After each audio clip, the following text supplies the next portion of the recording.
I will jump in here for a quick second, just because obviously you and Ryan have known each other for a while now, but I think people are probably very curious, and you're going to be asked this question 4,000 times over I think the next 10 years, but I want to be the first person to ask it in as annoying a way as possible, which is for both of you guys.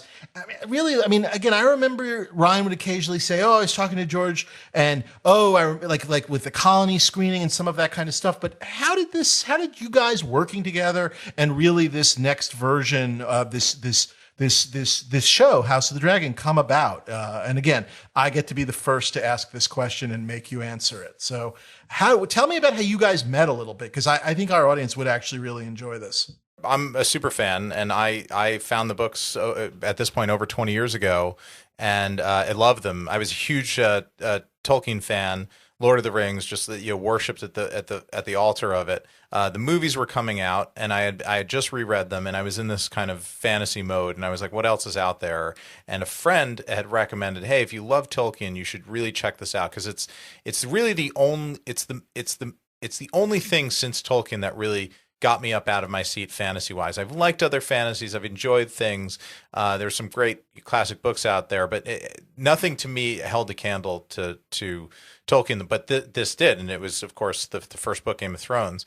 And I read it, and I fell all the way in. I was all in. I couldn't believe how good it was. I read all three. There were three books at the time. Storm of Swords had just been published, and I just devoured them, and then went back and devoured them again, and it became my favorite thing.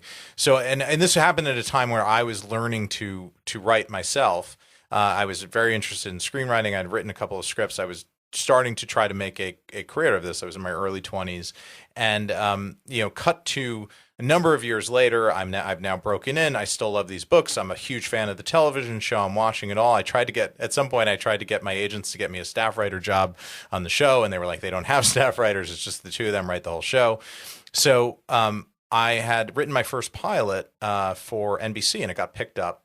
And it was a Western, and NBC decided they were going to make it in Santa Fe, just out of total kismet.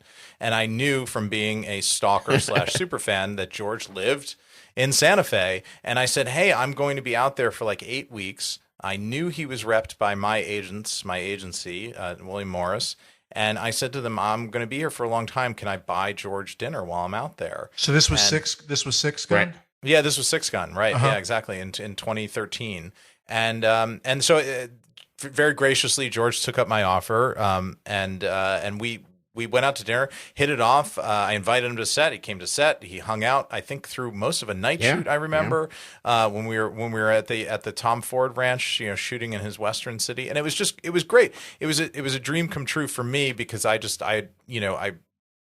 respected him so much, and actually learned so much from him as a writer, because I credit, even though the books are prose books, George started as a dramatic writer, a screenwriter in television. So the books are written in this, Dave, you've read them. They're written in this incredibly cinematic way with hooks at the end of chapters. There's dialogue. I mean, you could very easily just put slug lines into those books and create scenes out of them. It's not a novelistic style of writing. So I learned a lot about character and storytelling and atmosphere and theme and all these, literary tools like foreshadowing, and how to write compelling prophecy that doesn't seem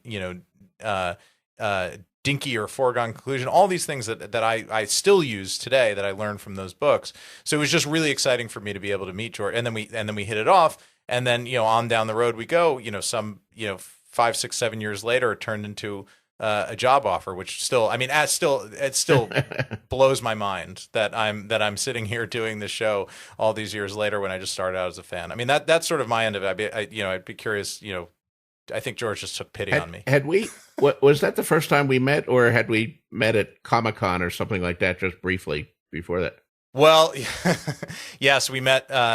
Funny, going deep into my nerdy past. We met at I believe Worldcon in New York. Was Worldcon hosted in New York one year when I was living there in like 2005? It was a book. It was a literary convention at the Javits Center in New York. New York Comic-Con. Feast for Crows. New York Comic-Con. Yeah. New York Comic-Con. Okay. So Feast for Crows had not yet been published, but was coming, which was highly anticipated because at that point the series had really blown up. And and I still have this thing. Random House was giving out these little kind of preview paperback books, these thin little books that had a couple of chapters of the book and George was signing them. So I went to I lived all the way on the east side, nearly on the East River, and I hoofed it across town to go meet him. But I brought with me, I wanted to go get one of these things, but I also brought with me George's Subterranean Press retrospective, which was the collection of all of his kind of not unpublished, but his lesser known, his short stories that have been published in magazines and things over time. And it was 1,000 pages. It was this giant tome, and I put it in my messenger bag and I walked across town and I got there, and the Random House person was like, "I'm sorry, he's only signing Random House stuff, and that's a different publisher." And George was like, "Oh, come on, this poor guy is sweating. He carried that thing all across. Bring it over." So that was actually, you probably don't remember that, but that was actually the first official time that we met. Did you get one of the publicity handouts? I did, and I still have it. I still have it. That's an unusual collectible because the fourth book was supposed to be called "A Dance with Dragons," and I worked on it, and I had thousands of pages, but the end still wasn't anywhere near close. And there's some characters I'd already written 10 chapters of, other chapters I hadn't gotten to. But they decided for this convention to do this handout of like 2 chapters, and they were 2 Daenerys chapters from A Dance with Dragons. Well, sometime after that, I decided I had to split the book, Feast for Crows and Dance with Dragons, and the first one out was Feast for Crows, and Daenerys is not in it, so not in the book. So that's sample chapters that did not actually appear in the book that subsequently came out, but in the book after that. So that's unusual. Yeah, I don't remember that, but of course I do remember meeting you on the set of The Western, which was Six Gun, which I was familiar with because I had read the comic book. That was a successful comic book series. And I thought it was a great premise. We read all this fantasy about haunted swords and swords that have things. And this, they took that premise and they put it in a Western. Here, a haunted 6-gun in the Old West, a series of haunted 6-guns, if I remember correctly. There were like 6 of them. Yes. They each had powers. And I thought it was a really cool idea when I learned that you were shooting it in, was it Tom Ford or was it the Bonanza Creek? No, I think it was the Tom Ford Ranch. Tom Ford Ranch, yeah. Santa Fe is really set if Westerns ever come back. We have four old Western towns, movie towns surrounding the city. So they're incredible. Yeah. It's an amazing place to film. Yeah. Yeah. And I came down there with my Ty Frank, who later became half of the team that wrote The Expanse, was my assistant, and we drove down there together and spent most of the night watching you shoot that. And then I remember later we ran into your whole cast having dinner at Maria's. Yes. Great Mexican restaurant here in town. Yes, among them Pedro Pascal, who went on to become the Red Viper. Yes, and now the Mandalorian. He's touching all the bases. Yes, he's done quite well. Very proud of him. He's a great guy. He is. So George, when as House of the Dragon started to sort of formulate in your head a little bit as a show, sort of, I guess Ryan obviously you knew him, but you guys hadn't really worked together. We hadn't worked together, but I knew him. I like Colony and stuff like that. But also I knew that Ryan knew my world because somewhere in there between the Tom Ford Ranch and that, when we would get together for drinks in L.A. or something, Ryan had mentioned wanting to do a Dunk and Egg show to adapt my, spin-off series 100 years before the main series about Sir Duncan the Tall and his squire Egg, which is a concept I had actually pitched to HBO at the same time of Dance with the Dragons. But at that time, they weren't interested in Dunk and Egg. They said, and Ryan had expressed interest in doing that, but we had talked about that, and I knew he knew my world. We had done a round of development. If you go back, when it was clear that Game of Thrones was ending, that Dave and Dan wanted to end it after 7 seasons or something, HBO started looking to develop other shows. And the 2 that I pitched were Dance with a Dragon, which became House of the Dragon and the Dunk and Egg thing. But there were a number of other shows that were developed at that time, most of them put together by writers that HBO hired uh, who had never read my books and who I guess had watched the show and they were doing. And when we were getting into this, I didn't want that anymore. Obviously, none of those shows ultimately got on the air. I thought, I want people, if they're going to be working in my world, I want them to actually have read my books. And I liked Ryan's work, and I knew he knew the world. He had read the books. So once again, in that bar at the Four Seasons, was where it all started there. Very faithful. And we walked out of that crazy meeting. My head was spinning. We walked out of that crazy meeting, and you were in to win yet another Emmy, I think, because I would always see you in September to win Emmys. And we ran into Nikolai Coster-Waldau, who played Jamie Lannister, out in the lobby, and you introduced me to him, and it was just like, what is happening? This is just insane. And I went home, and I remember I told my wife, this crazy meeting. George wants to hire me for this thing. He's going to tell HBO about it. And I said, because at this point I was a deeply cynical screenwriter, as we all should be. And I said, I'm never going to hear from anybody in this ever again.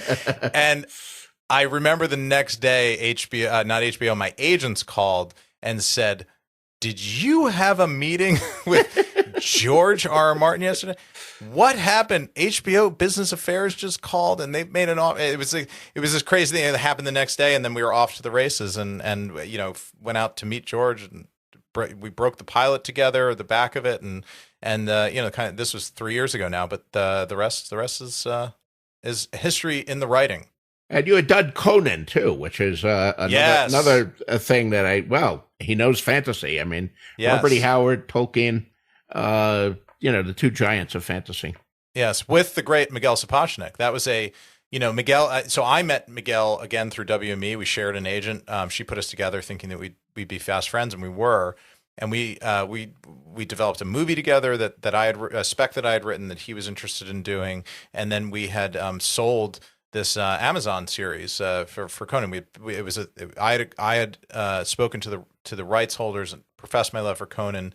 I said I think I can get Miguel Sapochnik involved. He wants to do. He loves Conan too, and he had already done a battle. I think he had already filmed Battle of the Bastards at this point, and it had been out, so everybody knew his name and certainly associated him with fantasy filmmaking.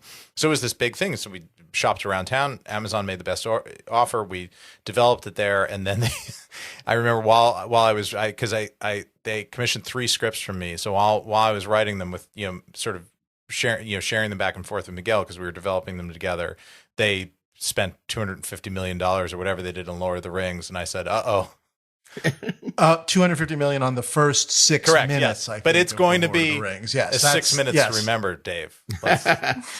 Well, I don't know why they wouldn't do Conan too. I mean, they're also doing Robert Jordan's book. I know. I think, so I know. Well, I will say your Conan script was great. I got lucky enough. Oh, thank you. So that was I did. Oh, I that's did like that's that very kind. much, Thank you. But I mean, if that hadn't happened, we're not doing House of the Dragon. So Jason Momoa at Comic-Con to having played both parts to say that Khal Drogo could kick Conan's ass. I could see that. I'm going to ask one more House of Dragon question, and I'll leave you guys alone, which is just like, George, is there anything specific that you're the most excited about just right now as we're sort of sitting in the, obviously you guys are shooting, you've seen some stuff, the scripts exist, you know where it's going. Obviously you've been working on this thing for a while. Is there something you're really excited about as part of this show, other than your own head getting chopped off, of course? Yeah. Well, yes. I've always thought this was a cool story. It's one I like. So I'm looking forward to seeing it come alive on screen. And of course, I'm looking forward to the dragons. Obviously I love the dragons. And we had 3 of them in Game of Thrones, but now we got like 17 of them. And hopefully they'll each have their own personalities. They'll be instantly recognizable when you see them, the colors and all of that. Because the dragons do have personalities in the books, and it'll be great to see that come alive. And the dragon riders, that's all pretty cool. Well, stay tuned. I mean, I think you're going to be pretty happy, George. We're working very hard on all that, and it's deeply exciting. It's something that I'm very excited about. And as well. my understanding as an Uber fan is they have some kind of a house, right? That's what I'm led to believe. Yes. So hopefully we get to see the house. It's Dave. It's an upstairs, downstairs tale about the have and have not dragons and how they interact with each other. The dragons, servants, and they do a dance too. That was the original title, "Dance of the Dragons." So that's right. It's a musical. I hope we get to see the dance. Yeah, it's a musical. This was amazing, George. Thank you for doing this with us. Oh, this was a lot of fun.